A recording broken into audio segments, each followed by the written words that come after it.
that 300,000 years ago, our ancestors sat in caves pondering the mysteries of the cosmos and the mysteries of existence. The age-old questions are asked over and over again. We are still asking the questions today. What does it mean to be a human in the universe? What does it mean to have a soul? What does it mean to have a spirit? So we have a question that came from someone. Where do our souls come from? I looked at that question, you people. But then I thought, no, wait a minute. There's some research that has to be done here, and there's some thinking on my part, but this isn't bad, this is good. Questions are good, because what happens is that you do the research, you think, and there is a new consciousness that emerges. And in that new consciousness, guess what? There's just more questions. And so it keeps on going, but we raise our consciousness as we go along in asking these questions. And I also want to say that I'm going to continue this if I have questions. I know I have one more from someone that I will answer next week. And I will continue through the month of September if I have questions. I'm not going to pull them out of you, but just in case there's one that appears in the basket. All right, I think there is such confusion between soul and spirit. Sometimes we use them interchangeably, but they are vastly different. We are a trinity. Each one of us is a trinity: spirit, soul, and body. We are complete. We are the awesome threesome. Now, spirit, what is spirit? That is so difficult to say because spirit, God, the author of everything, the creator, cannot really be described. But all we can do is try to explain the best way we know. And then the best way we know isn't enough, because our minds can only go so far. And so we just have to have a lot of this on faith, I suppose we could say. But this spirit is immanent, and it is also transcendent. So I like to think of spirit as a huge circle, but there's nothing outside the circle. Everything is within the circle. It is the truth. It is the life. It is all the love there is. It contains everything. And it is changeless. Jesus called this spirit Father. He called it Abba in Aramaic. And what he meant by that was that this spirit, which is transcendent and fills all time and space, is also individualized in you and me. Abba means daddy or papa. And Jesus encouraged us all to have a relationship with spirit. So as I said, spirit is changeless. It's always there for us. We might not know exactly what it is, but we can depend on it. Okay, let's go to soul. Soul is changing, ever changing, because it is the accumulation of all the ideas and thoughts of things in our mind. In fact, soul is our conscious mind, and it also is our subconscious mind. Together, that makes our soul. And by the way, spirit we sometimes call the superconscious of us. But anyway, the soul now, as I said, is constantly changing. Because every event, everything that you experience, you are adding something to your soul, or maybe something is being taken away from your soul. You see, the soul is like a swinging door that it can open inward to spirit. And so then we gather the guidance, the wisdom, whatever it is that we need. We take that from spirit, this never-ending supply. But the door can also swing outward to the world. The soul is pivotal. And so when it goes outward to the world, it is influenced by all the things of the world, and all these things come through our five senses. And often we think that the world influences us in ways that aren't good. Well, yes, it does. And we know that we get into all kinds of things in this world that aren't good for us. However, there are things in the world that are good for us. I received a gift last week. And as I opened the gift, the smell, the marvelous smell of lavender that came from this gift just filled my senses with, ooh, this is so wonderful. I had to put my nose in it. I couldn't get enough of it. It was so beautiful. The things that we see. There are so many beautiful things to see in this world. And you know, these things we call soul stirring or soul food. This is nourishment for our souls. You think of all the beautiful sounds. We just had one. You know, a whole song full of beautiful sounds that stir our souls. Things that we hear on the radio during the week, the music that I listen to is like, oh, it's uplifting, isn't it? Of course. The touch that we have when we hug each other, when we hug ourselves. Thank you, God, I do love my life. All these things are soul stirring. They are all added to our souls. And it's so important that we realize this, that we put all the good things that we possibly can into our souls. Why? Because what is in your soul is reflected in your life. And what I mean by that is all the beliefs that you have, all the strong feelings that you have, the thoughts that you think about constantly, all these are reflected in your life. So if you don't like what's in there, then maybe you better change it. Because what is in the soul is going to come out. Let me give you an example. I just happen to be thinking about children these days because of school starting and everything, and my own great-grandchildren and grandchildren and all of those wonderful little people in my life. And I think, just let's say there is an intelligent little boy, maybe 6 years old. And if that little boy is told that he's stupid, that he's not smart, that he can't learn, guess what? If he accepts that, if he takes that into his soul, then the soul is going to figure out a way to give him poor grades. He's going to give poor grades. Because that is the truth that he has accepted, and it is going to be reflected in his life until that belief is changed. The soul, whatever is in there, is powerful. You know, the subconscious mind is our storehouse, and we have stored every little feeling and word and everything that surrounds every event in our lives. It's all in there. And it's an ever-changing thing.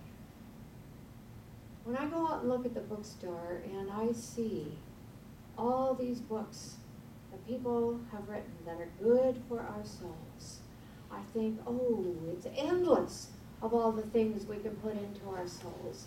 And so I thought of somebody today. Because you're sitting here, Barb,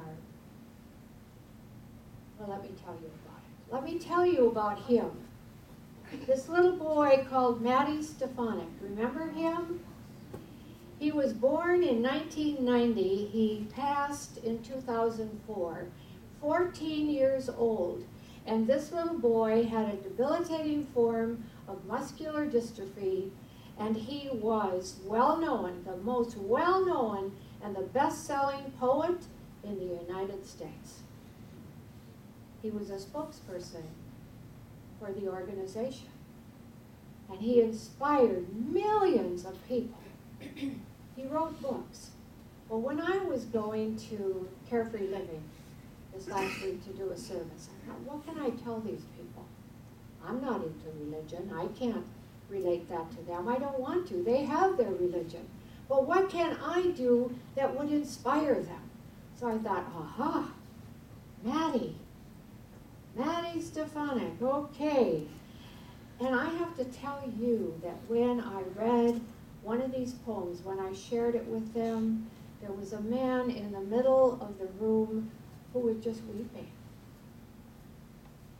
These are soul-stirring things. He wrote a little poem, and let's see if I can paraphrase it. He said, as the moon sets over your shoulder, and then as the day shines bright in your face, what is in the middle? It's your life.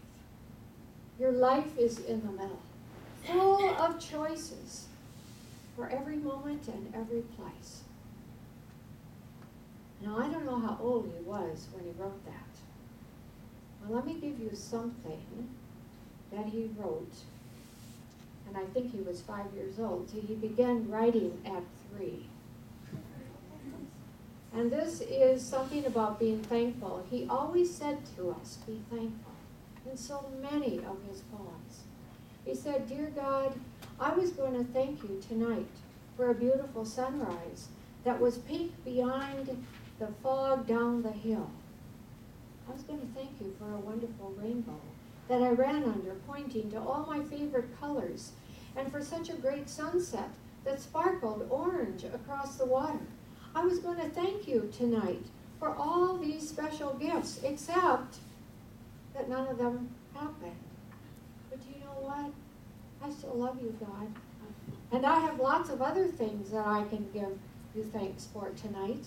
Even if you didn't give those very special gifts to me today, it's okay, God, because I'll look for them again when my tomorrow comes. Amen. And I want to share one more. Because he always talked, too, about being kind. Being kind to each other and helping each other. He said this is believing for the journey. Every day, everyone in the world should do at least one nice thing for others. Doing so can help each person believe in himself or herself more fully and give confidence that may inspire each person to do more and more new and good things for the self, for others, and for the world. Those positive attitudes and actions can be the first of many steps toward the journey for world peace. And world peace, harmony, and confidence are essential for our future. He wrote that when he was 5 years old.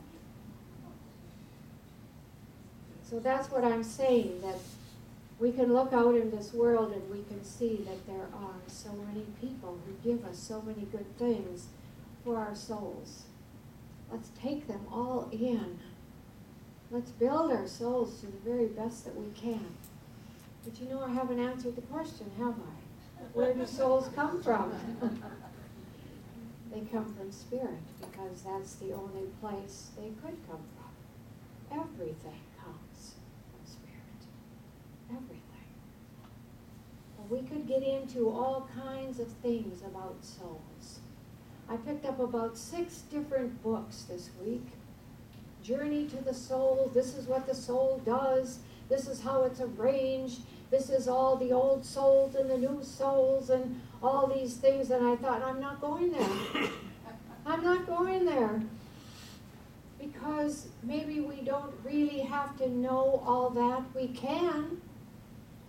And maybe for some of us that's good to know.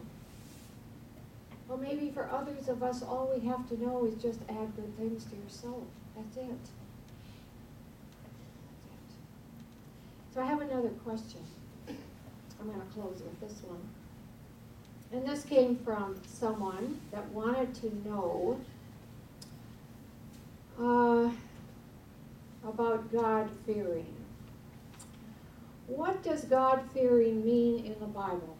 Why would we want to fear God or anything for that matter?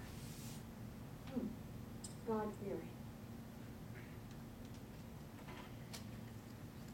You can read fear in the Bible. It is through and through. It talks about it a lot.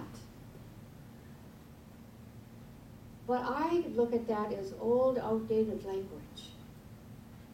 That it doesn't mean to fear God, to be afraid of God, doesn't mean that. To me, that, when I read that in the Bible, it is like to have the utmost respect, to have the reverence for this power we call God.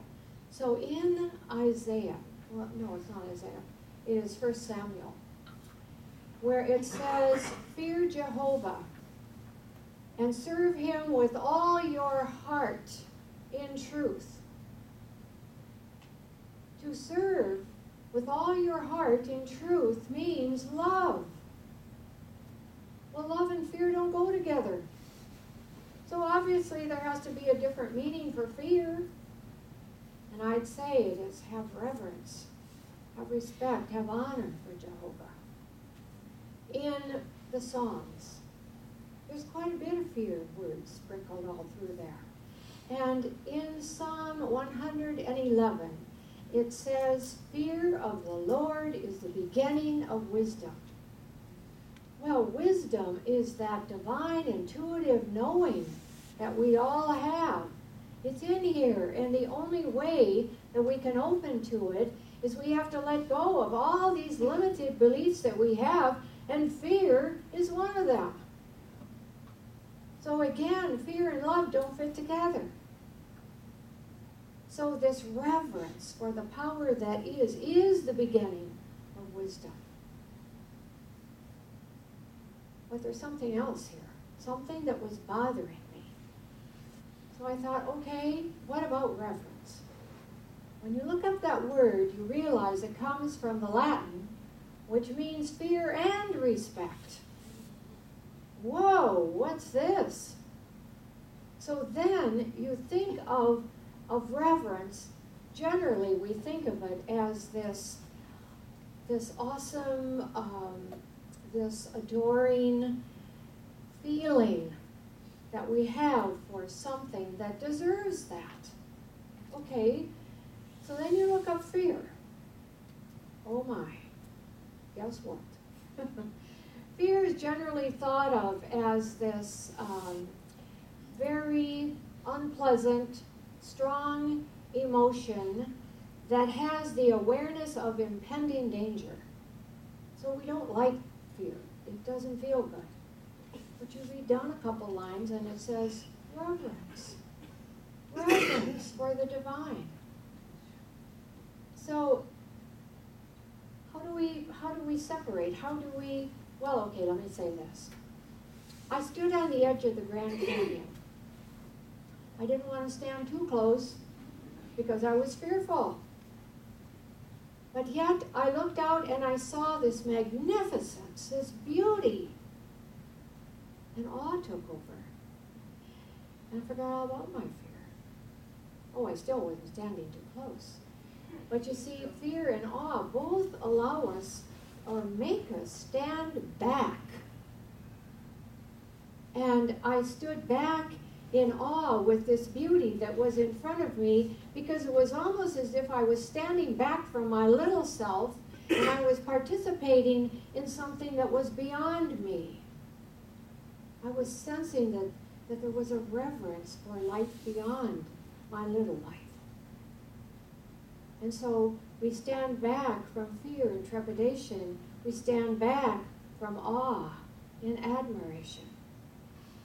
One of these is fright and one is delight. But somehow they seem to be a little bit strangely connected.